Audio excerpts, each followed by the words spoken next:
hailed the role of the Forum of China-Africa Cooperation in promoting China-Africa ties, globalization and multinationalism. Addressing the opening ceremony of the Beijing Summit on FOCAC, AU Chairman Paul Kagame said that the FOCAC mechanism reflects on the consensus between China and Africa in the building a community with a shared future. According to the UN Secretary General Antonio Guterres, the forum can also be regarded as an embodiment of the UN's major priorities.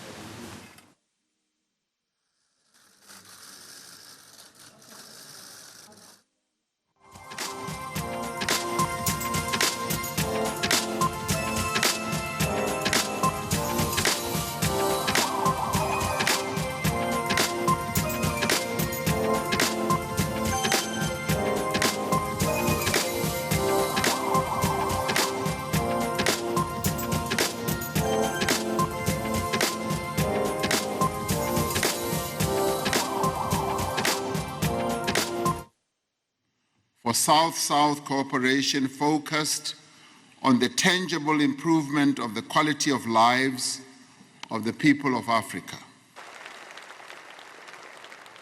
The progress, the relationship that we have forged through FOCAC is premised on the fundamental and inalienable right of the African people to determine their own future. Africa's wish is to be a full and integral part of the Belt and Road Initiative. I'm happy to inform you that the reformed African Union will serve as a more effective focal point going forward. Africa is not a zero-sum game.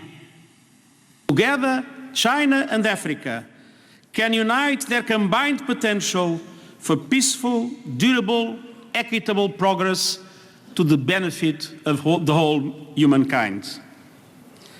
It is important that current and future development cooperation contributes to peace, security, and to building a community of shared future for humankind.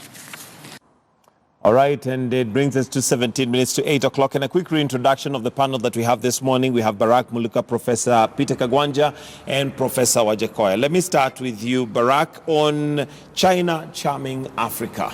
Your thoughts on that and whether it is, China, for instance, if we look at Kenya, they've already built some of the roads that we are doing. And there are those who feel that economically we could be getting ourselves into more trouble with China. I think any cooperation that improves the quality of life of given people is a welcome cooperation, including the cooperation that Africa is trying to carve out with China. What needs to be done is for it to be properly audited, for it to be properly costed, so that we are sure that what we are doing is cost effective. We have heard that at times we have had to pay 2-3 times what some of these projects are, both here in Kenya and elsewhere in Africa. That is something that requires to be addressed. We are talking at a time when we are seeing that they have pledged up to about 60 billion worth of US dollars to come to Africa. Again, this is largely to come in through the vein of borrowing, and it adds up to what we started this discussion with, that we are talking about international debt, and the repayment will come into the picture at some point. We must ask ourselves whether the funds that are coming in are doing what they are intended to do, or whether they are being stolen by some few individuals, and the rest of the population, both born and those who are unborn, being asked to come up to pay for that. So the first of it, I think, a good thing. And then finally, I think that increasingly as we go out to bring in these monies, we need a master plan, a blueprint that shows us that this is how the projects that we put in place are going to build upon one another for overall improved quality of life rather than a piecemeal assignment here, another piecemeal assignment there without proper coherence. All right, Professor Kagwanja, we now have up to, there was a survey that was done recently, and we have more than 40 companies, Chinese companies in Kenya that have set up shop to manufacture. Have we let their head in, but they've come in literally fully with their body? Are there opportunities that possibly they're exploring that we ourselves would be better off exploring and would make more money out of it? How an economy operates, those are details. I think at this level, given the time we have, I think we would better off stay with the larger picture. And the larger picture is the following. One, that China, as the emerging power, is giving Africa what America gave Europe 60 years ago, the Marshall Plan.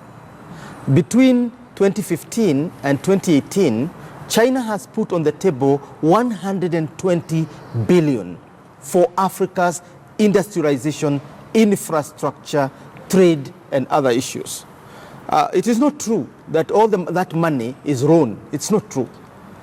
Half of it is to subsidize the African export to China, because we have been saying there is an imbalance of trade between what China is exporting to Africa and what Africa is exporting to China.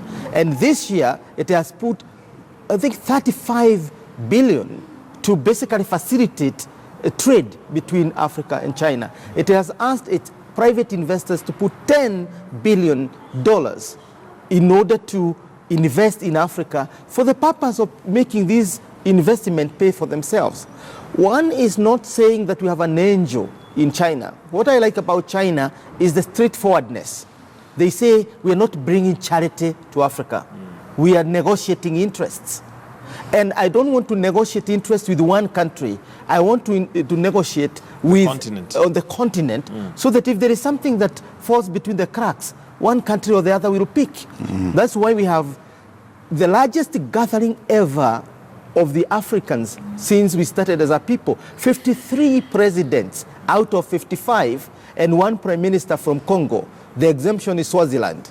So you can see how important this forum is for Africa. So Africans are not taking it right like, oh, this is debt, or we are going to be intruded. This is our Marshall Plan, and we have to seize it. How we deal with it as African people is our challenge, because we can either do what Europe did to recover from the war, or we can squander it through corruption and other seepages and basically, give our children a debt. This is not China's problem. It's our problem. It's our problem. Professor Ajakoya, your thoughts, and are you comfortable with the arrangement? I'm not comfortable at all. Why not?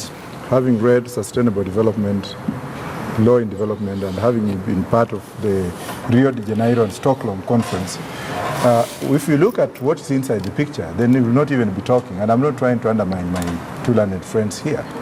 When it comes to issues of development, the first question that we have to ask ourselves is, what is actually in that development? Why can that conference take place in African soil? We have resources that can make Africa to stand on its own and to make its own development manifesto agenda without any kind of asking for handouts and aid and what have you. And the word I hate is aid. Now, when it comes to multinational corporations, although like Professor Kagwanja said there, it is not all aid, it is not all alone. There is a correlation and a partnership between Africa and China that is trying to be created. For example, but on whose terms? But no, it's not on whose terms. That's why the forum is there. I was part of the think tank myself, the China-Africa think tank, and we from May we've been negotiating what is in it for us as Africa. I went within the framework of the African Union, IGAD, and regional bodies. And what we were negotiating is what are the priorities that we need to fund. Not China alone, but even Africans, because we're funding. I think the main problem we have here is that the African policy towards China is not coherent. We need yes, to, and, we need to have and that. that's what I'm talking Yeah. about, that we need something comprehensive, Yes. Yes. that we are not doing a few isolated things here and there without a very, and I agree with Professor Kagwanja here that what ultimately happens is going to be defined and determined by ourselves rather than by this offshore partner. Naturally, China has got her own interests here. She cannot come as a full-blown There's definitely something philanthropist she's looking to get. who is just come to do good and leave you feeling good. There are no such persons and such countries in the world. It's a question of ourselves, asking ourselves. So it's us to put the guidelines and what the is limits in of what for us. And Okay. Let me Professor let me ask this question, and maybe my colleagues can help me. We've had of a lot of issues with Chinese companies, and of course in Africa today we have 10,000 Chinese companies, and of course Germany has got 7,000 Chinese companies in Africa, but that's not the with issue. their own citizens Yes. following Yes. to Now, work as when employees. it comes to corporation, Chinese corporations coming into Kenya, who do they insure with? Which companies do they insure with?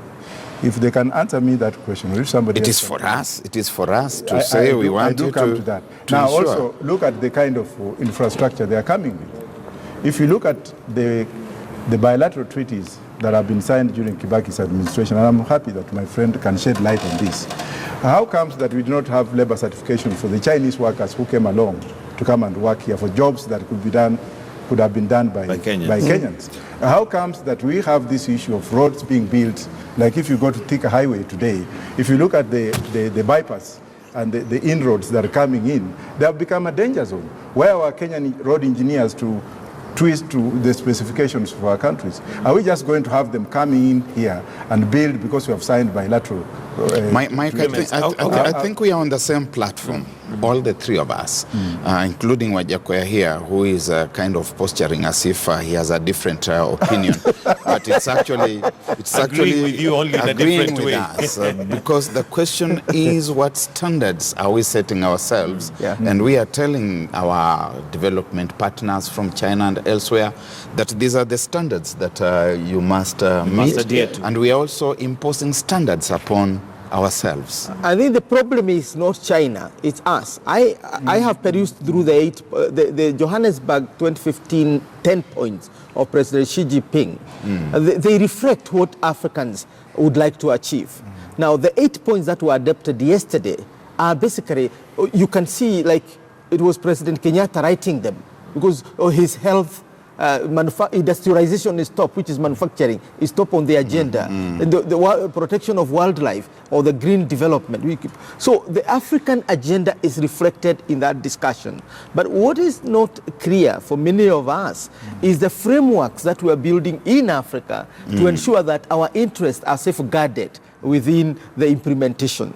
As you say, I have lived in Ethiopia for a long time and in South Africa and now Kenya as a Kenyan.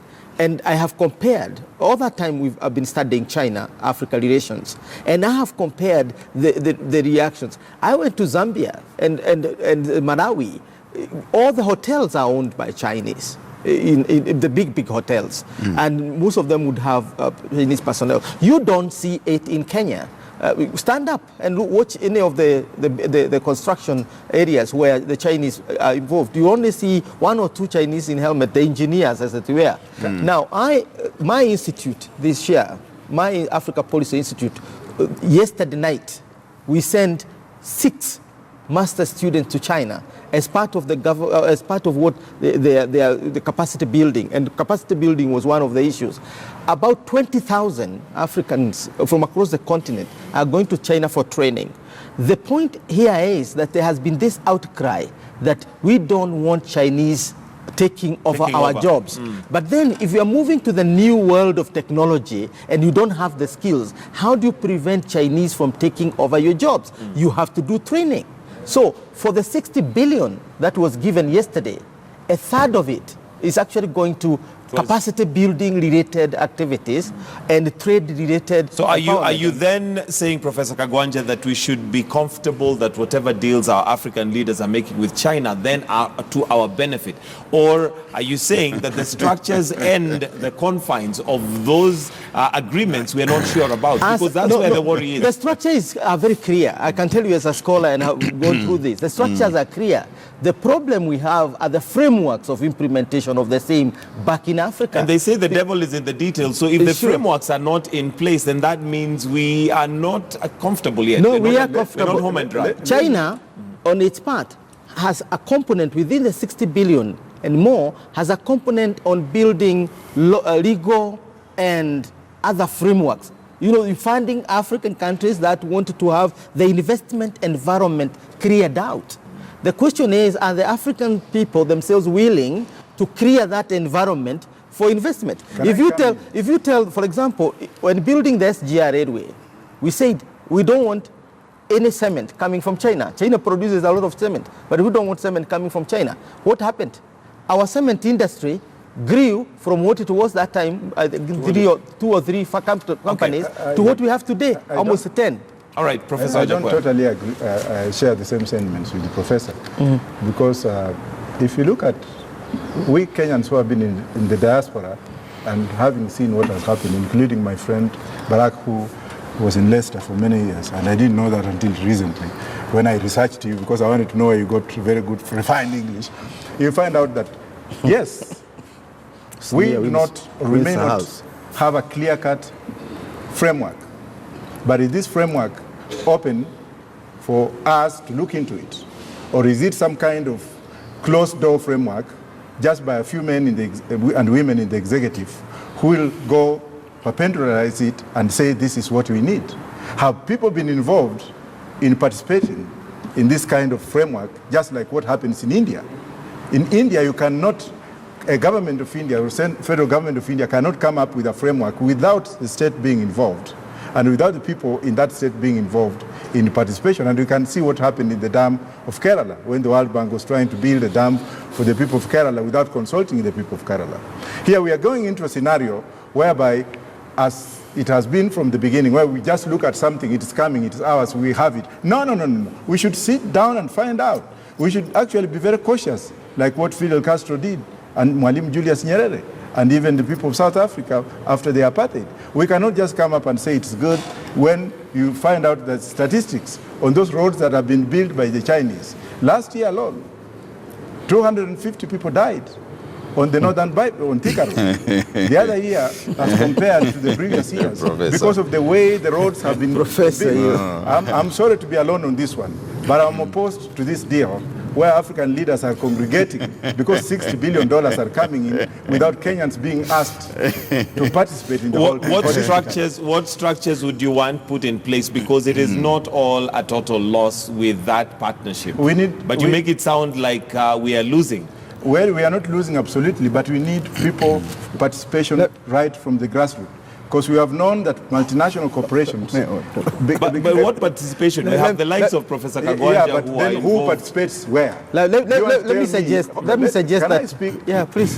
Just wind up, because we need to wind up in just a bit, but yeah, your closing remarks. No, I just need popular participation by everybody. Let's see what's coming on the ground for Kenyans. Let Kenyans come up and speak about it. Look at the counterfeit materials that we are having today. 90% of the counterfeit has come as a result of this development. Nobody wants to point a finger at that. Maybe you can ask the police, you can ask the courts, who are these people being taken in? You saw Matiang'i the other day destroying these machines that are being assembled somewhere within here. Let's look at our security and look at our economic security rather than just saying it is coming in 60 billion, it's good for us. No. All right, Barack, your closing remarks. It doesn't matter who we cooperate with. The ultimate onus resides with us. Nobody is forcing us into any arrangement. We are going into these arrangements voluntarily. Nobody has been dragged from Africa kicking and screaming to China to sit around a table and negotiate about $60 billion. We have gone there voluntarily and accepted to be part of and parcel of a multilateral But arrangement. Barack, allow me to just butt in there, because we have gone in there, but it's our leaders who are representing us. And the Yes. risk and the danger would be if they're going in there for their self-gain at our expense. If they're going there for their self-gain at our expense, again, the responsibility to hold them to account resides with us. We are talking about leaders who have not imposed themselves upon us through the barrel of the gun. President Kenyatta, who has gone to Beijing, did not arrive in State House shooting like Charles Taylor or Samuel Doe did in Liberia. He has gotten there through the ballot. And if we said that this is the person we need, we have given him the mandate. The things that they are going to negotiate, when we come to the implementation, they will go through Parliament. If that Parliament is going to be influenced by a certain tyranny of numbers to close its eyes, we are responsible for having put there that Parliament. Ultimately, we are responsible. And we need to drop this habit of backpassing and looking for somebody to blame. The blame rests squarely with us. When that 60 billion comes to Africa, different African countries are going to do different things with that money. Some are going to develop, others are going to stagnate even further, some are going to suffer even more theft and graft.